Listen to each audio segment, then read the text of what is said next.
नागपुर में मुख्यमंत्री देवेंद्र फडणवीस के जन्मदिवस पर आयोजित कार्यक्रम में बीजेपी नेता परिणय फुके ने कांग्रेस, राहुल गांधी, उद्धव ठाकरे और अरविंद केजरीवाल पर तीखा हमला बोला। फुके ने कहा कि फडणवीस बहुजन समाज के सच्चे हितैषी है, जबकि विपक्ष केवल राजनीतिक नौटंकी कर रहा है।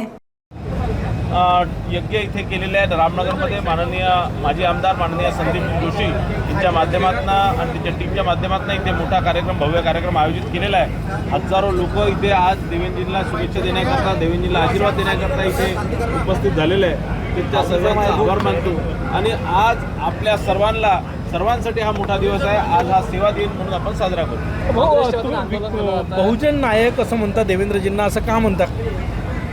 या महाराष्ट्रात आतापर्यंत बहुजन समाजाच्या हितासाठी, ओबीसीच्या हितासाठी 56 GR निघाले, त्यातले 54 GR हे देवेंद्र फडणवीसजींनी काढले आणि म्हणून ते बहुजन नायक आहे, बहुजन समाजाचे हितैषी आहेत आणि नेहमी बहुजन समाजासाठी झटत असतात। बहुजन समाजाचे मुलाला स्कॉलरशिप भेटल्यापासून विद्यार्थ्यांना मदत झाली पाहिजे याच्याकरता ते नेहमी प्रयत्नशील असतात। काँग्रेसने आंदोलन केलं आहे राजभवनात, मुंबईपासून नागपूरपर्यंत रोज भवनच्या पुढे आंदोलन केलं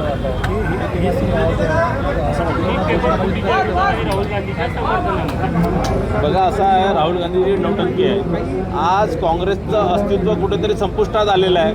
काँग्रेस स्वतः कोणतं आंदोलन करू शकत नाही, त्यांची क्षमता नाही आहे, त्यांच्याकडे लोक नाही, त्यांच्याकडे कार्यकर्ता नाही, त्यांच्याबद्दलची लोकांमध्ये त्यांच्याबद्दलचा जो विश्वासार्हता आहे तो संपलेला आहे आणि म्हणून दुसऱ्या विद्यार्थ्यांच्या कोणत्या आंदोलनाचा सहारा घेऊन ते कुठेतरी नौटंकी करण्याचा प्रयत्न करत आहे। यांची जर ताकद असली असते त्यांनी स्वतः आंदोलन पुकारले असते, स्वतः या संदर्भात यांनी पुढाकार घेतला असता। ज्यावेळेस विरोधी पक्ष कुमकुवत होतो, ज्यावेळेस विरोधी पक्ष संपुष्टात येतो, त्यावेळेस अशा प्रकारचे स्वयंस्फूर्तीने लोक काही ना काही विषयाने आंदोलन घेतात आणि कुठेतरी ही एक राहुल गांधी आणि त्यांच्या पक्षाचं मोठं फेल्युअर आहे। उद्धव ठाकरे यांनी CJPला पाठिंबा दिलेला आहे, त्यांनी अरविंद केजरीवाल यांची भेट सुद्धा घेतली आहे, कसं बघता?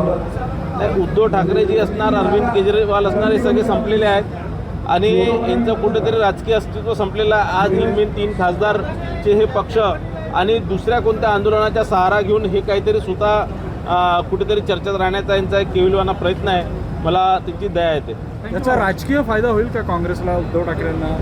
याचा या प्रकारच्या आंदोलनाचा कधीच अशा प्रकारचे कुणाला फायदा होत नाही। मागे केजरीवाल याच प्रकारच्या आंदोलनातून उभे झालेले आहेत। त्यांनी काय भ्रष्टाचाराच्या विरोधात केलेलं आंदोलन, नंतर स्वतः भ्रष्टाचारामध्ये ते जेलमध्ये जाऊन आले। एवढे मोठे भ्रष्टाचार त्यांनी केले आणि म्हणून अशा प्रकारच्या आंदोलनाला म्हणजे तितक्या लोकांचा मतदानामध्ये तो कधी फरक पडत नाही। थँक्यू।